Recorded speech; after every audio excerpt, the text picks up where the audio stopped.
I had a celly that was from Chicago. Uh, you know, he had that shit. He had that K2 shit for real. He kept it on. You know what I'm saying? He had that shit. He one of them people where he do it so much that he believed that he's mentally strong and built to take it. You know what I'm saying? I met plenty of them motherfuckers who like, man, that shit's a mental thing. You know what I mean? That shit ain't nothing to me. Woo woo woo. Cool. He's got his ass this time.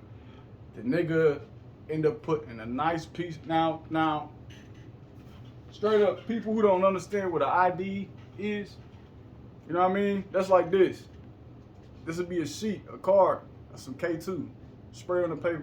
Motherfucker get a one sheet could make about 13 and a half or 12 and a half IDs, some shit like that.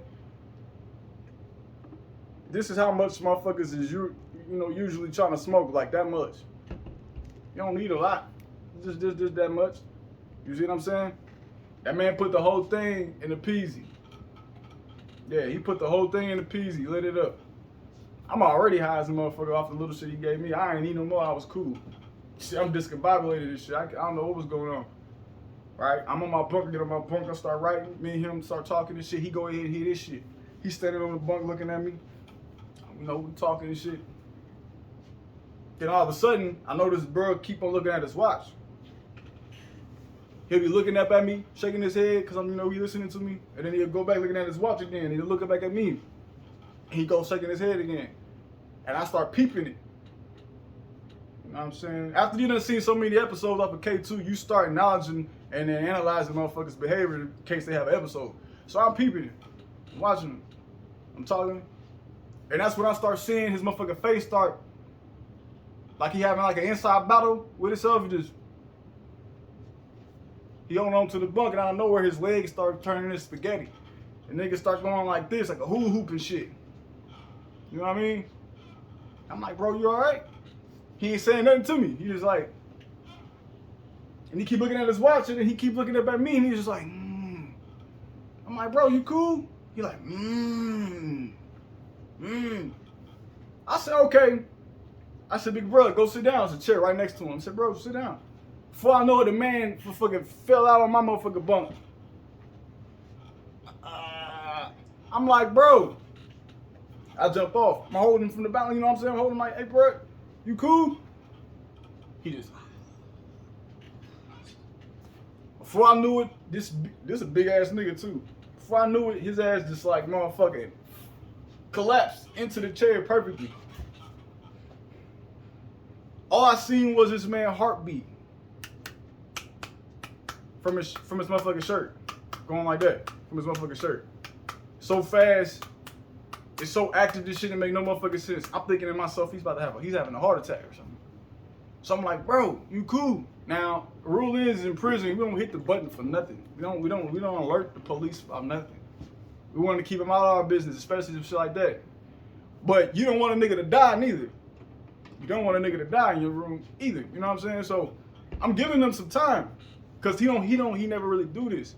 So I'm like thinking to myself, this is gonna be unusual, and this might be one of them things where he might need some motherfucking medical attention. So I'm weighing it out. I'm like, bro, you all right? Bro, you cool? He ain't saying nothing to me. So I sit down on the desk looking at him. He's still in the chair, just. I'm looking at him. So all of a sudden his ass start coming through a little bit. I'm like, bro, you straight? He come up and look at me, and he start doing this shit here.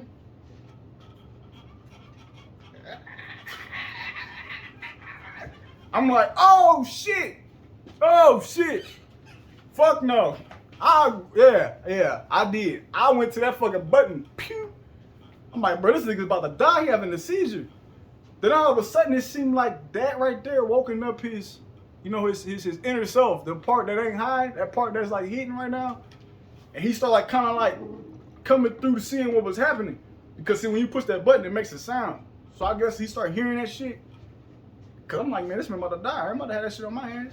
So anyway, he started getting up out of it. He's like sweating. Nigga sweating like he just ran a marathon already, sweating. I'm like, bro, you know what I'm saying? You straight. Nigga, you just had a seizure. He's still not really here, so he just like, what? You said what? I'm like, what? He jumped right up automatically. Now the man boxes. You know, he claims he's a boxer. He jump out of nowhere and say, get in your stance. Get in your stance. Come on. Get in your stance. I said, hold the fuck up. Now listen, this nigga big as hell. I'm in the cell by myself. And this nigga's high out of his fucking mind. The fuck I look like trying to spar a boxer, do any damn thing with this nigga right now? I'm like, bro, your ass is tripping. Only thing I said in my head was, I'm gonna knock his ass out when you least expect it. Yeah, I'm not gonna let this big ass discombobulated nigga get his hands on me at all. You ain't about to teach me, show me shit. I'm like, nah, bro, nah, you need to cool down, nah. Come on, get in your stance. Get in your stance, homie. Get in. I'm like, bro, just take a chill pill. So by the time I know it, the CO pulled up at the door. He's like, everything's all right? He's like, nah. You know what I'm saying? Nah, we just in here practice. I said, no, it's cool. It's cool, CO. You know what I mean? I accidentally hit the button on accident. My bad. Before you know it, bro, start calming down more and more and more. You know what I'm saying? And like, that K2 is a hell of a drug. That's probably one of the worstest drugs I've came across and seen motherfuckers trip. I ain't seen a crackhead ever act like that. I ain't seen no meth head ever act like that. That shit like some wet or some you know what I mean? PCP type shit. That shit right there is really like a life or death situation if you don't be careful. And another thing about that K2, which a lot of people may or may not know, when K2 first came out, it was like synthetic. It was advertised as synthetic marijuana. Now back then, I was a teenager. I was like 13, 12. I smoked that shit before when I was on papers as a juvenile. That shit felt like weed. It used to really be exactly like weed. You would smoke that and feel like you was on weed. Then the federal government found out what chemical that was. It was like JW2000, J2000 something. And they made it illegal. So what did they do? They were trying to keep it in the smoke shop. So they switched it up. They switched up the chemical a little bit. Boom, now this chemical isn't technically that. So boom, it could go back in the smoke shop. The whole thing was it was a legal weed, legal high. So they was keeping it in storage. So they kept switching up the chemicals so it could still be sold legally in smoke shops and stuff. And they kept switching it over and over and over and over. Pretty soon, you know, years down the road, man, you don't know what that shit is. I don't know what that shit is. I don't partake in that at all. I did it one time when I was in prison. Two times. I did one in CCA and then one when I was on the yard. But I mean, yeah, I don't know, bro. That shit wild, man.